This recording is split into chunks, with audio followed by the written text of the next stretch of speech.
let's go here, Hack. Georgia, Florida, the Gators, who started the season top 10. I mean, hey, it's a topsy-turvy run here that they've been on, trying to find the right quarterback, trying to get everything, get their feet back on the ground.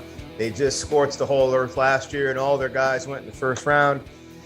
They went up against the White Walkers, and this is a very un-Florida schedule, but it is a very Georgia Bulldog result, 34-7. Hack, when you see this, and again, they're not squeaking past anybody. Everybody is getting, they're eviscerating everybody. Anybody can get it.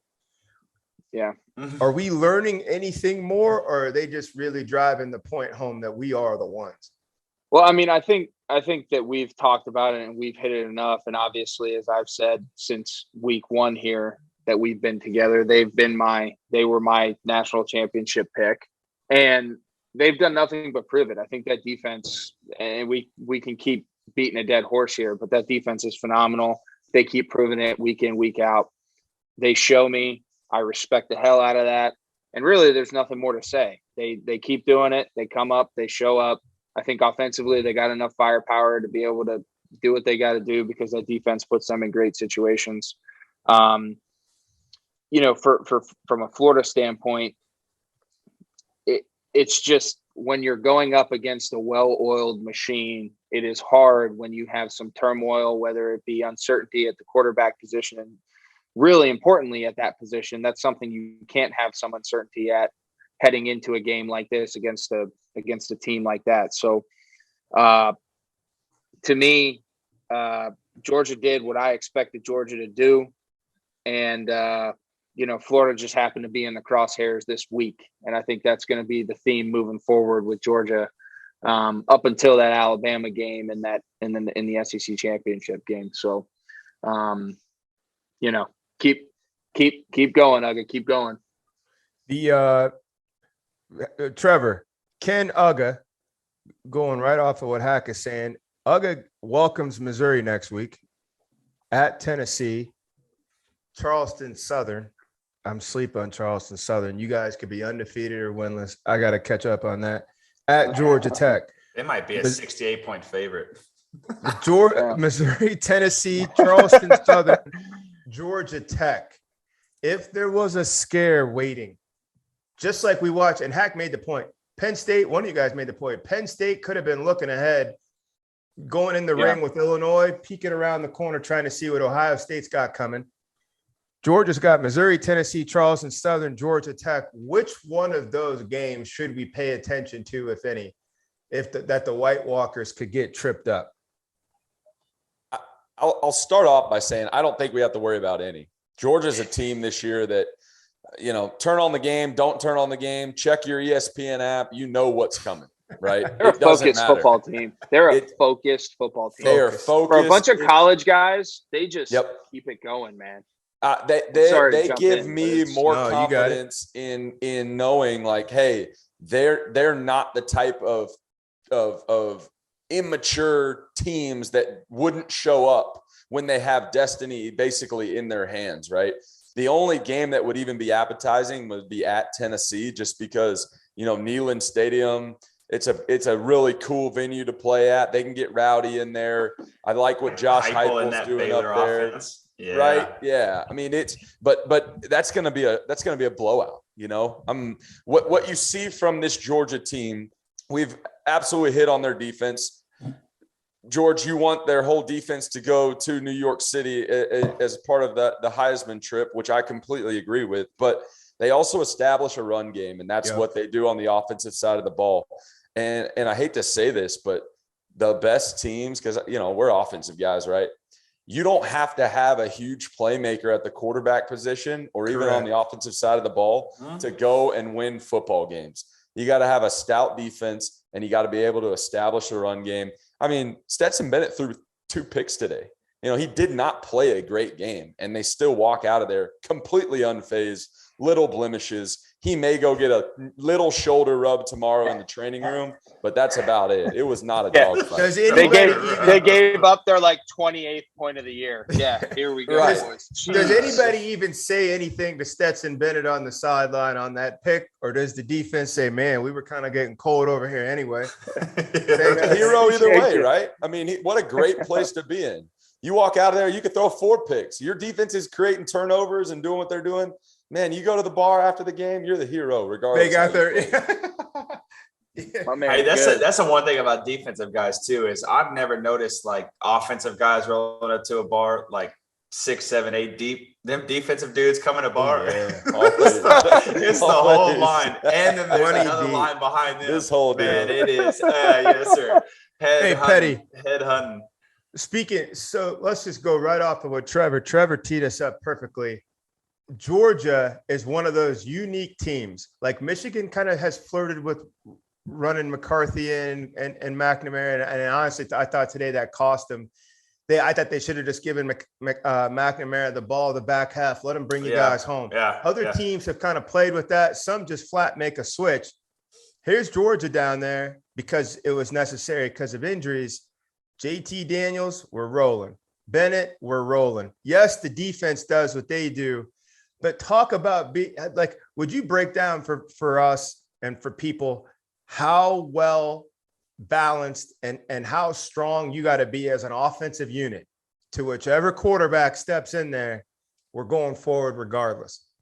Yeah, well, I mean, I think the one that goes back to the culture thing, right? Because I think if you have an identity as an offense or a defense or just blanketed the team, and you know that, hey, doesn't matter if Trevor and I or Hack or Isaiah, we're rolling. That says a lot about the team. That says a lot about the coach, the leadership in that world, and specifically for a mature team as well, because there's a lot of egos nowadays. And we were talking about it last week with this whole transfer portal and this NIL thing. You got a lot of these dudes kind of beating their chest at like 15, 16 now.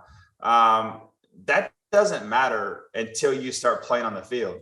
But when you have cats that have leadership and have been there and done that, and their leadership is throughout just the position groups, not just like, the quarterback, the middle linebacker, the safety, the punter, whatever. I'm talking about leaders throughout each position group. That's when you know that you have something, one that can sustain who's ever in there. And it's kind of a next man up mentality, but that's also what's going to bring you, 2 conference championships and in the playoffs, because it's something that is contagious, and you want to do as best as you can to get to those to the championship games. And I think that's kind of what we're seeing now.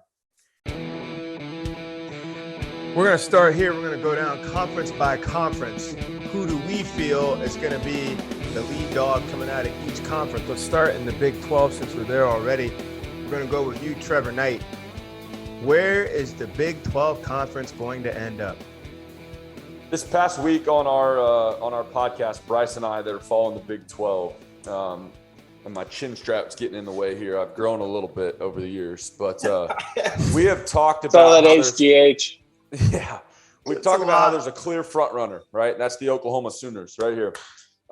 If they go unscathed through the rest of this season, that sets up that number 2 spot to go play in the title game against them. It sets it up for pure mayhem, right? Because Oklahoma still has got to go on the road and play Baylor.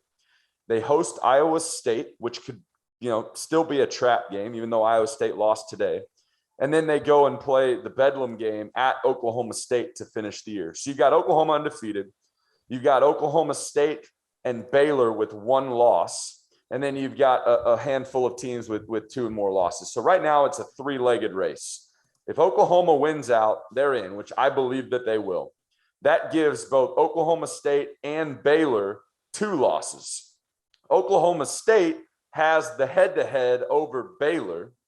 So even though I think Baylor is the second best team in the Big 12 right now, they pretty much at this point have to beat Oklahoma at home to get into the Big 12 title game. And then they'll have to repeat that win to go and get a Big 12 title since the days of Bryce Petty down there. So it is certainly an uphill battle for the guys down in Waco Can it be done? Yes, but just like you're circling OU on the calendar for the Big 12 title game, you got to circle them on November 13th because that's gonna get you in because of that loss that they had against Oklahoma State earlier in the year. Precursor, So, we may or may not rush the field. So, There you go. So just to be sure on that, Trevor Knight, John in New Mexico, Paulie D in New York, Molly in Santa Monica, and everybody else out there, do they put their Bet Rivers chips on Oklahoma or do they put their Bet Rivers chips on Baylor? Yeah, I wasn't clear. I wasn't clear with that either. It was an incredible tale. It was all us. It was riveting. A lot of Baylor in there. Baylor's playing good football. Don't get me wrong. But guys, let's look at history here. 6 straight Big 12 titles for the men in crimson and cream. They're on path to do the same thing this year. They're undefeated. Everybody wants to talk about, it's like the Alabamas, anybody else who's had success in the world, you are looking and trying to find a way to trip them up. And I just don't see it happening again this year. It's a battle for second place to get to the title game. You can start talking about the fact that because of the way the Big 12 is shaped up with only, the amount of teams that they have to beat them twice, which is tough to do. Oklahoma's proven that they can do that over the last 6 years. They are the juggernaut. They're the team to beat. Put your chips on them. I think they run away with it. We'll just see who they line up against December 4th in Jerry World. Well, yeah, Jerry World's a real deal, but there's a crew in Lawrence, Kansas, who wasn't that far off from taking this whole thing down. I mean, I would buy the book. Don't get me wrong. And a crew in I would buy the Nebraska book. I would buy the book. He just pinned it up. Sign it for me, Trevor. But I'm just saying, I know a crew, a biker crew, like a 12-speed crew, not a this type of crew. There's some 12-speed guys in Lawrence, Kansas, who almost pretty much smashed all that. But we're rolling. So, Paulie D, you got your answer in the Big 12. Trevor says OU. He did lay out the weak points of the season that it could happen, but he says OU.